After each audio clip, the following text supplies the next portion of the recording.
जय हिंद दोस्तों, मेरा नाम है पवन कुमार। आज आप लोगों को बताने वाला हूँ।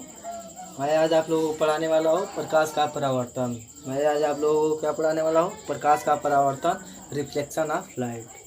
रिफ्लेक्शन ऑफ लाइट, प्रकाश का परावर्तन। प्रकाश का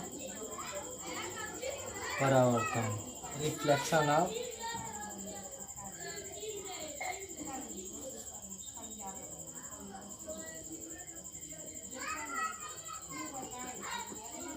रिफ्लेक्शन ऑफ लाइट, प्रकाश का परावर्तन, कक्षा 10 साइंस। ठीक है, तो आज का हमारा यही टॉपिक है, प्रकाश का परावर्तन, रिफ्लेक्शन ऑफ लाइट है। प्रकाश किसे कहते हैं? हमारा पहला प्रश्न है कि प्रकाश किसे कहते हैं। तो प्रकाश किसे कहते हैं? तो प्रकाश ऊर्जा का एक रूप है जिसकी सहायता से हमें वस्तुएं दिखाई देती है। प्रकाश किसे कहते हैं? तो प्रकाश एक प्रकार का ऊर्जा है जिसकी सहायता से हमें वस्तुएं दिखाई देती है। प्रकाश एक प्रकार का ऊर्जा है। प्रकाश एक प्रकार का ऊर्जा है जो हमारी आँखों को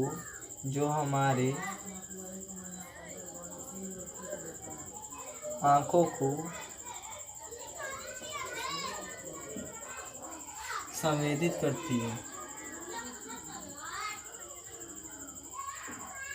हमारे आँखों को संवेदित करती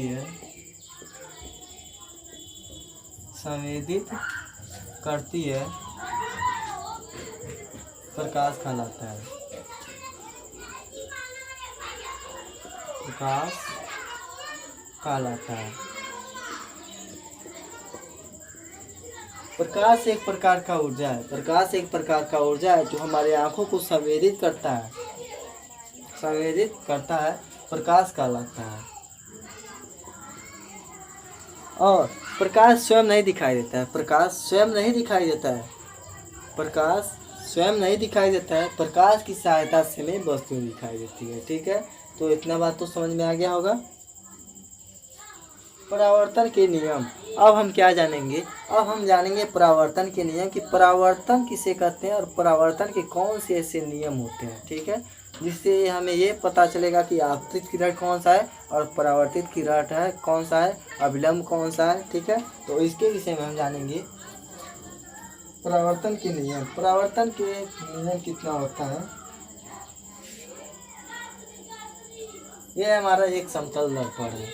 ये हमारा एक प्रकार का समतल दर्पण है।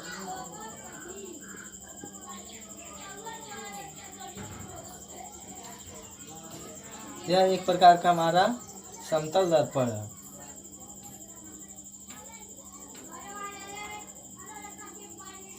यह एक प्रकार का समतल दर्पण है और आपतित किरण आती है और प्रकाश समतल दर्पण पर टकरा करके उसी माध्यम में वापस चली जाती है।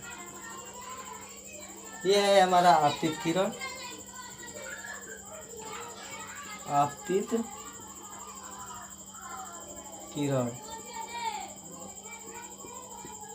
और परावर्तन के पश्चात फिर से उसी माध्यम में लौट जाता है। इसे कहते हैं परावर्तित किरण। परावर्तित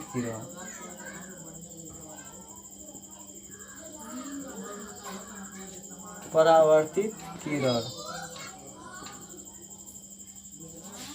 और ये है हमारा अभिलंब।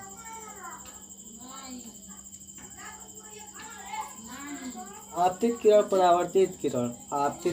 परावर्तित किरण दोनों कोणों के बीच बना लंब अभिलंब कहलाता है। ये हमारा क्या है? अभिलंब है।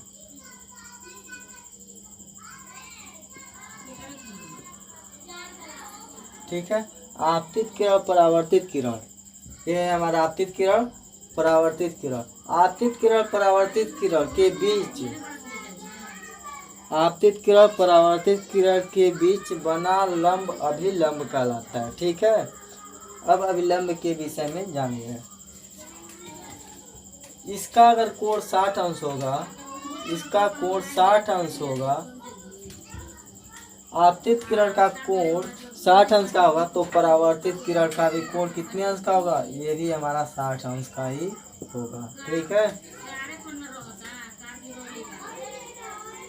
अब फोकस दूरी तथा वक्रता त्रिज्या में संबंध।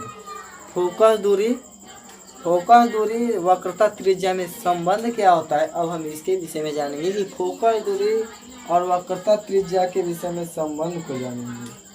फोकस दूरी तथा वक्रता त्रिज्या के संबंध को हम जानेंगे। फोकस दूरी वक्रता त्रिज्या की आधी होती है। फोकस दूरी जो होता है ना, फोकस दूरी वक्रता त्रिज्या के आधी होती है। फोकस दूरी तथा वक्रता त्रिज्या में संबंध। फोकस दूरी तथा वक्रता त्रिज्या में क्या संबंध होता है, फोकस दूरी तथा वक्रता त्रिज्या में क्या संबंध होता है, तो फोकस दूरी वक्रता त्रिज्या के आधी होती है। F बराबर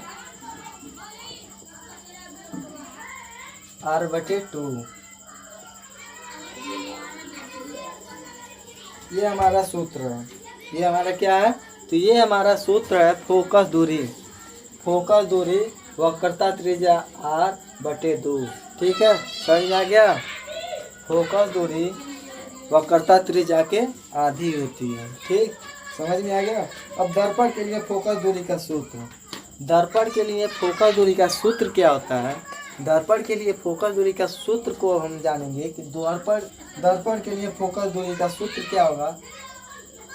तो अब हम आगे जानेंगे कि दर्पण के लिए फोकस दूरी का सूत्र। ठीक है, तो हम जानेंगे फोकस दूरी के विषय में। फोकस दूरी तथा दर्पण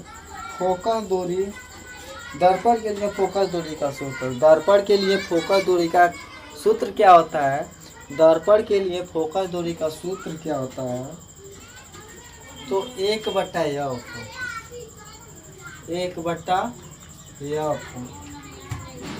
बराबर 1/v प्लस 1/u।